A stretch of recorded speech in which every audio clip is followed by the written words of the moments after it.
2011년 후쿠시마 원전 사고로 인한 방사능 누출은 인접 국가인 일본에서 발생했다는 사실만으로도 우리나라에 큰 충격을 가져다 주었습니다. 최근 한일 대립에 맞물려 방사능 문제가 더욱 부각되면서 방사능 오염은 알려진 것보다 훨씬 더 심각한 것으로 밝혀졌습니다. 게다가 지난달 초 그린피스의 원자력 전문가인 휴원 버니는 일본이 원전 오염수 100만 톤을 태평양에 방류할 계획을 가지고 있으며 방류 시 1년 안에 우리나라 동해로 유입될 것이라는 분석을 내놓으면서 후쿠시마 오염수는 방사능 문제의 가장 큰 화두로 떠올랐습니다. 100톤가량의 오염수를 태평양으로 방류한 전적이 있는 일본이기 때문에 남아있는 100만 톤의 방류 가능성 또한 충분히 존재할 것으로 보입니다. 이미 일본의 방사능 문제에 대하여 다방면으로 대응과 압박을 하고 있는 우리 정부는 일본의 후쿠시마 원전 오염수 처리 문제가 전 세계 생태계에 영향을 줄 수 있다고 판단해 국제 공조까지 요청하기로 했습니다.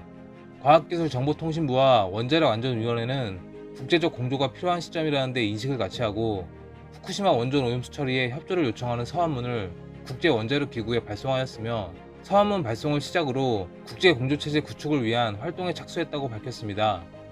서한문의 내용은 후쿠시마 원전 오염수의 해양 방류 가능성과 그에 따른 잠재적인 환경 영향에 대한 심각한 우려를 담고 있는 것으로 알려졌습니다.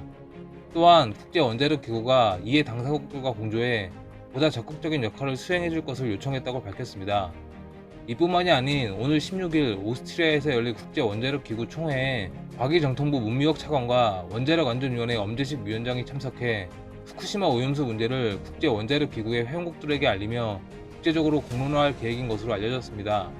하지만 우리 정부가 국제원자력기구에 공조 요청을 보낸 직후 일본 외무성의 마스모토 고이치로 국제원자력협력실장이 주일 한국 대사관 경로를 통해 전화를 걸어 과학적 근거에 기초하지 않은 문제 제기에 매우 유감이다.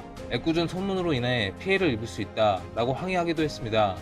게다가 사토 마사이사 외무성 부대신은 일본 방송에 나와 모략에 의한 비방이다. 방사능이 제2의 위안부 문제가 될 수 있다. 우리가 확실하게 반론해야 할 건 반론해 나갈 것이다. 라는 다소 이해하기 힘든 발언을 하기도 했습니다. 하지만 일본이 그저 부정하고 눈 가리고 아웅식으로 넘어갈 수 있을 만큼 방사능은 간단한 문제가 아닙니다. 세계에서 가장 위험한 물질 중 하나이며 오염됐을 경우 복구가 거의 불가능한 물질이 바로 방사능입니다. 그런데 일부 국내 방사능 전문가들은 방사능 오염수 방류가 충분히 안전하며 수치를 계산했을 때 우리나라와 주변 바다에 미칠 영향은 거의 없을 것이라는 의견을 내세우고 있기도 합니다. 게다가 일본 후쿠시마 방사능 위험성 문제는 한일 무역 전쟁으로 우리나라 정부가 꺼내든 대응 카드 중 하나이기 때문에 한일 간 대립이 끝난다면 방사능 문제도 자연히 사라질 것이라고 언급하기도 했습니다. 하지만 그렇게 생각하고 계시는 분들이 과연 후쿠시마산 쌀로 지은 밥을 맛있게 먹을 수 있을지 궁금하기만 합니다.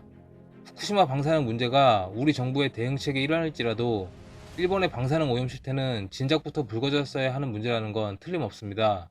만약 정말로 수치상으로 안전하다고 해도 실제 방류 시 100% 영향이 없다고는 그 누구도 장담하지 못할 것이기 때문입니다. 목적을 떠나서 우리 정부가 이제라도 이렇게 강력한 대응을 할 수 있다는 것이 다행이라고 느껴집니다. 일본이 인접 국가 국민의 안전을 위협하는 다국적 사안을 상의 한 번 없이 계획한다는 것 자체가 참으로 무책임하고 무도하다는 생각이 들 수밖에 없습니다. 게다가 이번 후쿠시마 오염수 문제를 국제적으로 공론화한 것에 대해 공개적으로 반발한 것만 보더라도 일본이 얼마나 후한무치한 국가인지 잘 보여주고 있다고 생각합니다.